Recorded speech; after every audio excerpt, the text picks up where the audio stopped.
A menudo, nuestra visión de los ángeles caídos es simplista, seres que se rebelaron y como castigo fueron expulsados del cielo, presumiblemente perdiendo todo poder. Pero ¿qué pasaría si os dijera que la Biblia revela un escenario más intrigante y profundo? Hay ángeles que han sido encarcelados en la oscuridad eterna, mientras otros todavía operan disfrazados, esperando su juicio final.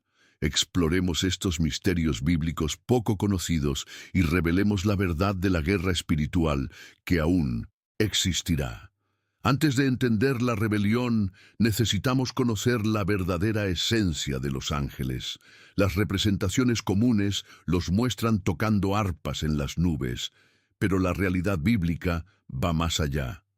En los textos sagrados, los ángeles son criaturas formidables, guerreros celestiales creados antes de la fundación del mundo.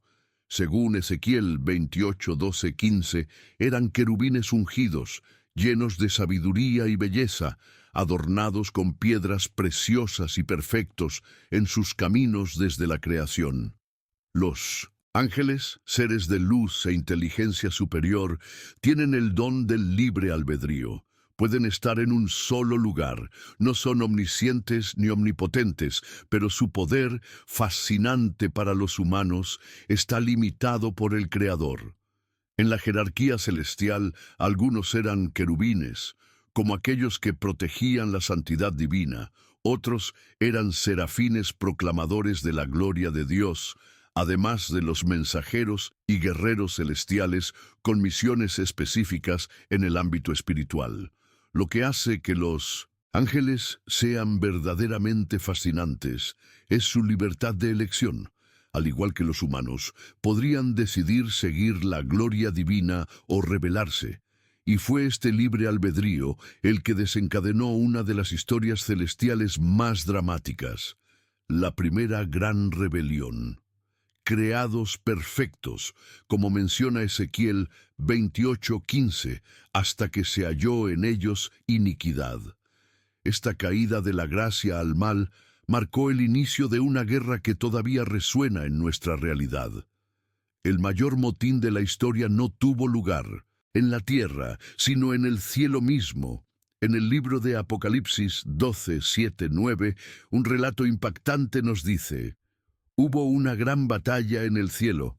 Miguel y sus ángeles luchaban contra el dragón, pero el dragón y sus ángeles no prevalecieron. Según la Biblia, 1/3 de los ángeles se unieron a la rebelión. Esta rebelión no fue instantánea, sino el resultado de un profundo deseo de autoexaltación, como se registra en Isaías 14, 12, 14.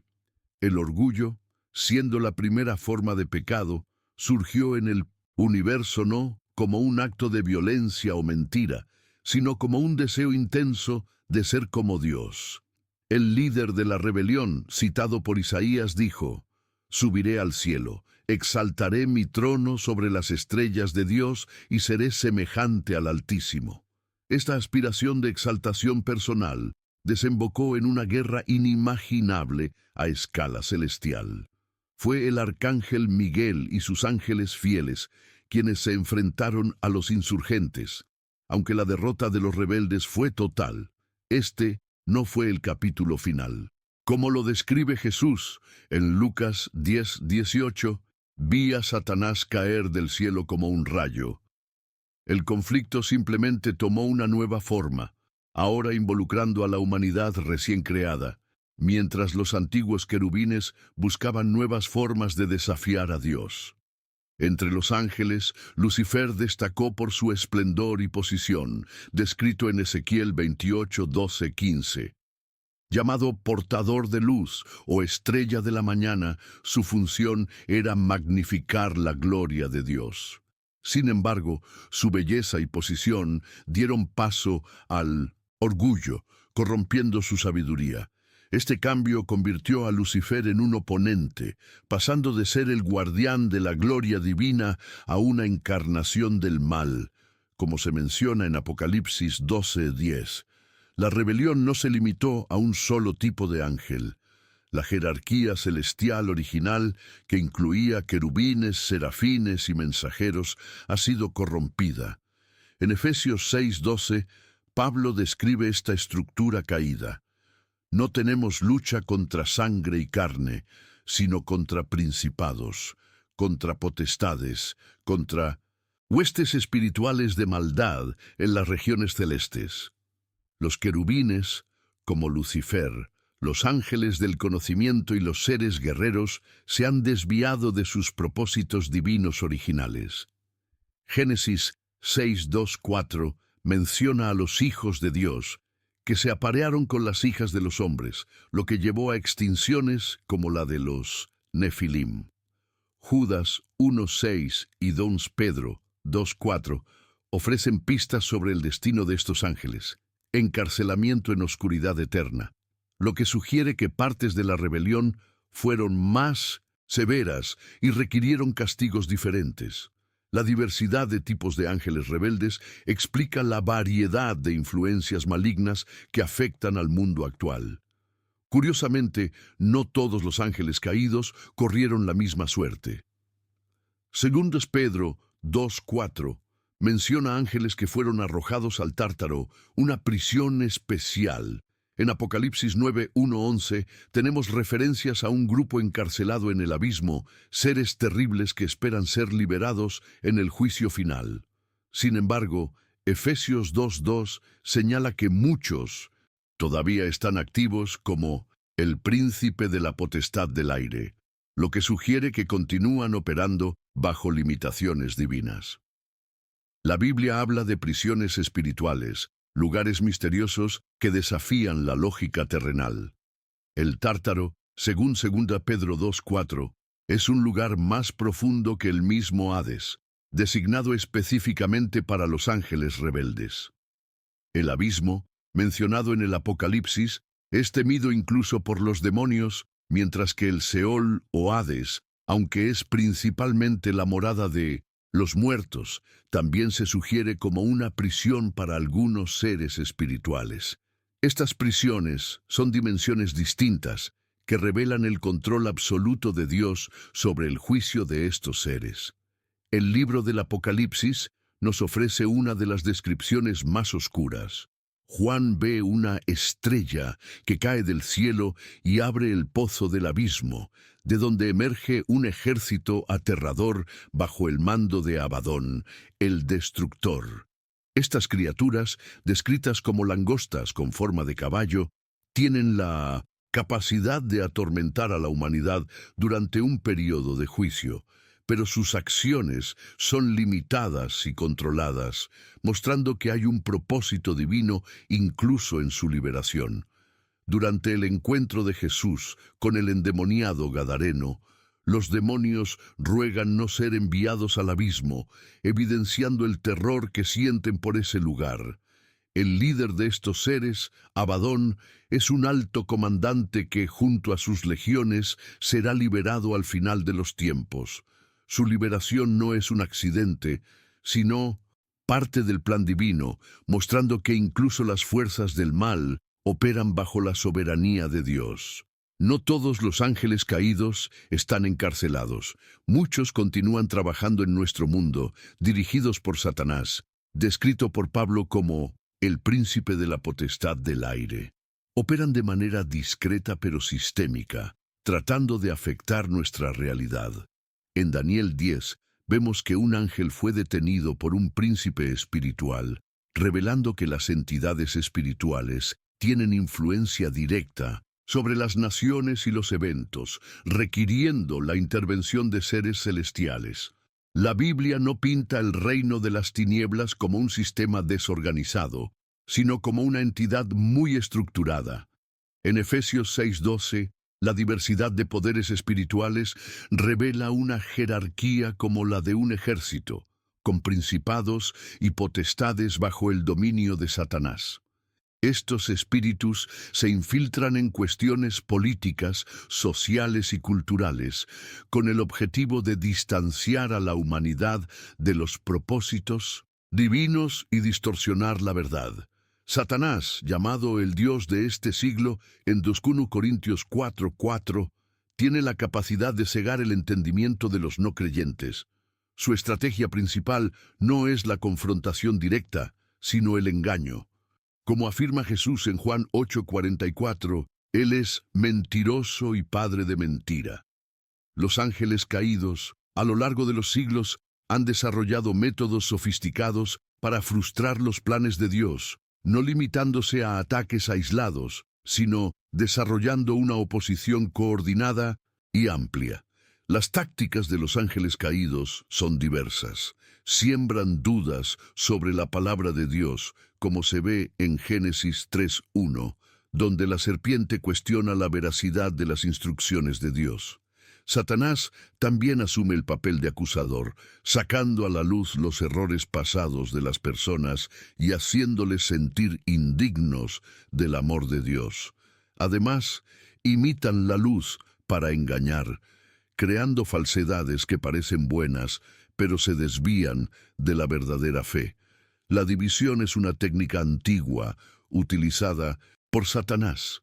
En 2 Corintios 2:10-11, Pablo menciona que la falta de perdón y reconciliación puede dar espacio al adversario. Al trabajar dentro de la iglesia, los ángeles caídos fomentan el conflicto y la desunión, utilizando el orgullo y la falta de unidad para fragmentar la comunidad. Esta estrategia sigue siendo una preocupación importante entre los creyentes.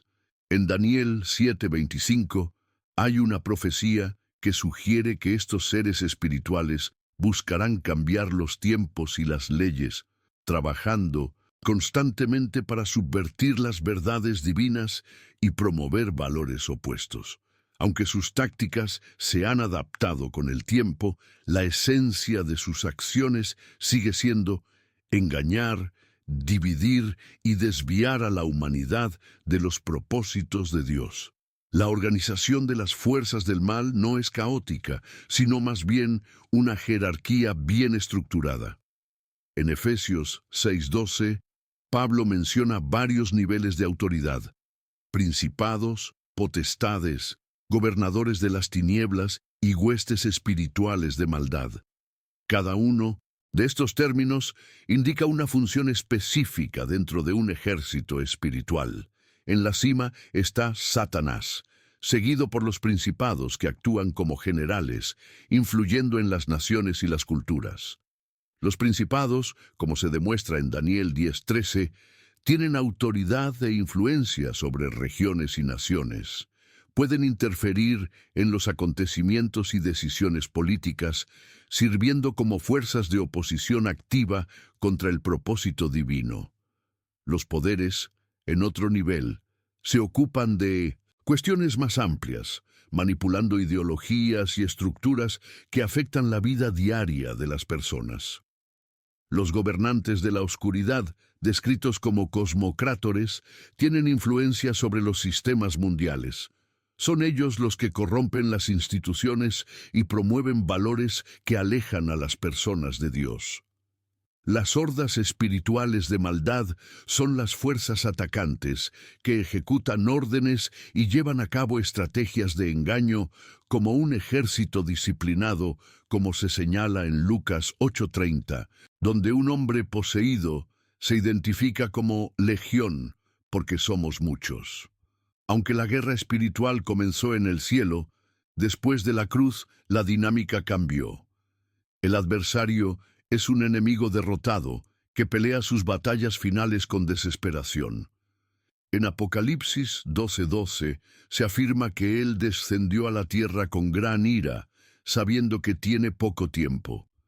Esta situación retrata un campo de batalla donde los creyentes, armados con la verdad y la salvación, deben resistir y luchar contra las artimañas del enemigo. El principal campo de batalla de la guerra espiritual es la mente humana. Los ángeles caídos trabajan incansablemente para establecer fortalezas mentales, sistemas de pensamiento que se oponen a la verdad de Dios. Pablo, en 2 Corintios 10:3-5, enfatiza que aunque andamos en la carne, no militamos según la carne, Nuestras armas son poderosas en Dios para derribar estas fortalezas y todo argumento que se levanta contra el conocimiento de Dios. Al activar estrategias de desánimo, los demonios buscan hacer que los creyentes se rindan ante la adversidad. En 1 Timoteo 4:1, Pablo advierte acerca de espíritus engañadores y doctrinas de demonios. Estas tácticas no son nuevas. Han seguido vigentes a lo largo de los siglos, adaptándose a diferentes épocas y contextos, pero siempre con el objetivo de distanciar a la humanidad de Dios. Frente a estos ataques, es crucial que los creyentes se equipen con la armadura de Dios, como se describe en Efesios 6, 13, 18. Cinturón de la verdad, la coraza de justicia, el calzado del Evangelio de la paz, el escudo de la fe, el yelmo de la salvación y la espada del Espíritu, la palabra de Dios, forman una defensa poderosa contra las estrategias del mal. Cada pieza de la armadura tiene un propósito específico y es esencial para la victoria en la batalla espiritual. Los creyentes no luchan solos. En Hebreos 1:14, los ángeles son presentados como espíritus ministradores, enviados para ayudar a quienes han heredado la salvación. Estos seres, que fueron creados para servir, participan activamente en nuestro apoyo y protección, reforzando la idea de que la batalla espiritual está intrínsecamente ligada a la presencia de lo divino a nuestro alrededor. La victoria sobre los ángeles caídos ya fue ganada en la cruz. En Colosenses 2:15, Pablo afirma que Cristo desarmó a los principados y potestades, haciéndolos exhibir públicamente y triunfando sobre ellos. Este triunfo no solo aseguró la victoria sobre el maligno, sino que también estableció la posición de los creyentes como herederos del reino de Dios, permitiéndoles permanecer firmes en la fe. Durante su ministerio terrenal, Jesús demostró autoridad sobre los demonios, como se evidencia en Marcos 1:27, donde los espíritus malignos obedecen su palabra. Él transfirió esta autoridad a sus discípulos en Lucas 10:19, prometiéndoles que tendrían poder para pisotear serpientes y escorpiones y sobre todo el poder del enemigo, asegurando que nada les haría daño. La resurrección de Cristo fue el golpe final contra el poder de los ángeles caídos. Efesios 1:20-21 nos dice que Cristo está muy por encima de todo principado, autoridad, poder y dominio. Esta victoria no se extiende solo al pasado, sino que influye en el presente de los creyentes que tienen la esperanza de que la victoria sobre el mal ya está asegurada. Romanos 16:20 nos da una declaración prometedora. El Dios de paz aplastará en breve a Satanás bajo vuestros pies. Esta certeza de que la opresión del adversario tiene una fecha límite y que el reino de Dios se manifestará plenamente en el futuro debe animar a los creyentes a perseverar en la lucha espiritual, confiando en la victoria que está por venir. La Biblia es clara sobre el destino de los ángeles rebeldes. En Apocalipsis 20:10 leemos acerca del juicio final de Satanás. Y el diablo que los engañaba fue lanzado al lago de fuego y azufre, donde estaban la bestia y el falso profeta, y serán atormentados día y noche por los siglos de los siglos. Este versículo no solo resalta el castigo eterno, sino que también afirma el control de Dios sobre el destino de los seres espirituales. El juicio final de los ángeles caídos ocurrirá en etapas. En Apocalipsis 20:1-3, Satanás será encarcelado en el abismo durante 1000 años antes de su castigo final en el lago de fuego. Mateo 25:41 nos informa que se ha preparado fuego eterno para el diablo y sus ángeles, indicando que la sentencia de estos seres es un acontecimiento que ya está establecido en el plan divino, Una perspectiva intrigante para los creyentes es que en 1 Corintios 6:3, Pablo declara: ¿No sabéis que hemos de juzgar a los ángeles?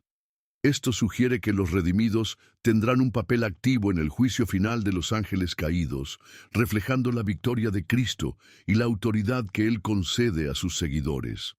Este aspecto resalta la dignidad y la responsabilidad de quienes han sido llamados a la salvación. El juicio de los ángeles caídos será distinto del juicio humano. Pecaron con pleno conocimiento y en condiciones perfectas, sin la influencia de una naturaleza caída. Por lo tanto, como se menciona en Hebreos 2:16, la redención no se ofrece a los ángeles, sino solo a los descendientes de Abraham, reforzando la gravedad de la transgresión que ellos cometieron. La secuencia de acontecimientos culminará en Apocalipsis 20:10-15, donde, después del milenio y la rebelión final de Satanás, ocurrirá el juicio final. En ese momento, todos los ángeles caídos serán arrojados al lago de fuego. La certeza de esta condenación eterna, como se afirma en Mateo 25:41, ilustra que el castigo para las fuerzas del mal será final e irrevocable. La obra de Cristo en la cruz ya ha asegurado la victoria sobre los ángeles caídos y sus estrategias engañosas. Colosenses 2:15 nos recuerda que en la cruz triunfó sobre principados y potestades, exponiendo la debilidad de sus afirmaciones y mostrando que la verdad de Dios prevalece. Esta victoria es una fuente de fortaleza y estímulo para los creyentes en sus batallas diarias. Jesús, durante su ministerio, demostró eficazmente su autoridad sobre los demonios. Marcos 1:27 revela la sorpresa de las multitudes al ver la eficacia de sus mandatos. Él dio a sus seguidores esta misma autoridad, permitiéndoles enfrentar el mal con confianza, sabiendo que son agentes de luz en un mundo lleno de oscuridad. El mensaje de esperanza para los creyentes es que la victoria no es solo futura, sino también presente. Romanos 16:20 nos asegura que el Dios de paz aplastará en breve a Satanás bajo vuestros pies. Esto sirve como recordatorio de la soberanía de Dios y el poder que los creyentes tienen a través de Cristo para resistir y vencer el mal en su vida diaria. Frente a la constante lucha espiritual, la vigilancia es crucial. En 1 Pedro 5:8 se nos advierte: «Sed sobrios y velad, porque vuestro adversario el diablo, como león rugiente, anda alrededor buscando a quien devorar». Esta metáfora nos recuerda la necesidad de estar alerta y preparados para enfrentar las tentaciones y trampas del enemigo. La guerra espiritual no debe afrontarse de forma aislada. La comunión con otros creyentes es esencial. En Hebreos 10:24-25 se nos anima a unirnos y estimularnos unos a otros al amor y a las buenas obras. Esta comunidad fortalece a los creyentes y brinda apoyo en momentos de dificultad, reflejando la importancia de la unidad en el cuerpo de Cristo. La oración es una de las principales armas en la batalla espiritual. En Efesios 6:18, Pablo nos exhorta a orar en todo tiempo con toda oración y súplica en el Espíritu. La oración no solo nos conecta con Dios, sino que también activa el poder divino en nuestra lucha contra las fuerzas del mal, permitiéndonos experimentar su intervención y protección. Por último, es fundamental recordar que Dios tiene el control. En Romanos 8:28, la Escritura nos asegura que todas las cosas cooperan para bien de quienes aman a Dios. Incluso en medio de la lucha, podemos confiar en que Dios está trabajando en cada circunstancia, moldeándonos y preparándonos para la victoria final. La historia de la guerra espiritual no termina en la lucha contra el mal, sino que culmina en la promesa de redención y restauración. En Apocalipsis 21:3-4 leemos que Dios morará entre los hombres y no habrá más dolor, ni llanto, ni muerte. Esta visión de la nueva creación nos ofrece esperanza, asegurándonos que la victoria final sobre el mal dará como resultado un nuevo y glorioso estado de existencia. Frente a las tribulaciones y los ataques del enemigo, el llamado es a la perseverancia. En Santiago 1:12 está escrito: Bienaventurado el varón que soporta la tentación, porque cuando haya resistido la prueba, recibirá la corona de vida que Dios ha prometido a los que le aman. Esta corona simboliza la recompensa de nuestra fe y resistencia, reforzando que la lucha actual es temporal, pero los frutos de la perseverancia son eternos. Equiparse con la armadura de Dios debe ser una práctica diaria para los creyentes. Esto implica conocer la palabra de Dios, orar regularmente y estar en comunión con el Espíritu Santo. En 2 Timoteo 3:16-17, Pablo enfatiza que toda la Escritura es inspirada por Dios y útil para enseñar, para corregir y para instruir en la justicia, a fin de que el hombre de Dios sea perfecto, equipado para toda buena obra. El testimonio de los creyentes también es un arma poderosa en la guerra espiritual. En Apocalipsis 12:11, aprendemos que ellos le han vencido por medio de la sangre del Cordero y de la palabra del testimonio de ellos. Compartir experiencias de fe y de la eficacia de Dios en nuestras vidas no solo alienta a otros, sino que también sirve como recordatorio de las victorias de Dios, fortaleciendo a la comunidad y haciéndose eco de la verdad del Evangelio. La adoración es otra herramienta poderosa en la guerra espiritual. En el Salmo 22:3 está escrito que Dios habita en las alabanzas de su pueblo. La adoración no solo glorifica a Dios, sino que también perturba el reino espiritual, desafiando a las fuerzas del mal. Cuando los creyentes adoran, proclaman la grandeza de Dios, recordando sus promesas y su poder, y creando un ambiente donde la presencia divina puede operar. La esperanza de la victoria final es un pilar de la fe cristiana. En 1 Corintios 15:57, Pablo declara: Mas gracias a Dios que nos da la victoria por medio de nuestro Señor Jesucristo. Esta victoria incluye no solo la liberación del pecado y de la muerte, sino también la promesa de que, al final, el mal será derrotado de una vez por todas, en la plena manifestación de la justicia divina. Como creyentes, tenemos la responsabilidad de vivir como vencedores. Esto significa vivir en fe, obedecer las enseñanzas de Cristo y reflejar su amor en nuestras acciones. En Filipenses 2:15, Pablo nos exhorta a ser irreprensibles y sencillos hijos de Dios, sin mancha en medio de una generación maligna y perversa. Esta vida de testimonio es un contraste directo con la oscuridad y una declaración de que el reino de Dios está presente entre nosotros. Este estudio sobre los ángeles caídos y la guerra espiritual nos ilumina sobre la complejidad de la batalla en la que estamos involucrados. Al comprender la profundidad de este conflicto, nos sentimos motivados a permanecer vigilantes, equipados y centrados en Cristo. A medida que avanzamos, recordemos que la verdadera victoria ya ha sido ganada y somos más que vencedores por medio de aquel que nos amó. No olvides suscribirte a nuestro canal y activar las notificaciones. Así no te perderás ningún video con historias impactantes y revelaciones sorprendentes. Tu apoyo es fundamental para que sigamos compartiendo contenido que inspira y transforma. Únete a nuestra comunidad y sé parte de este viaje de descubrimiento.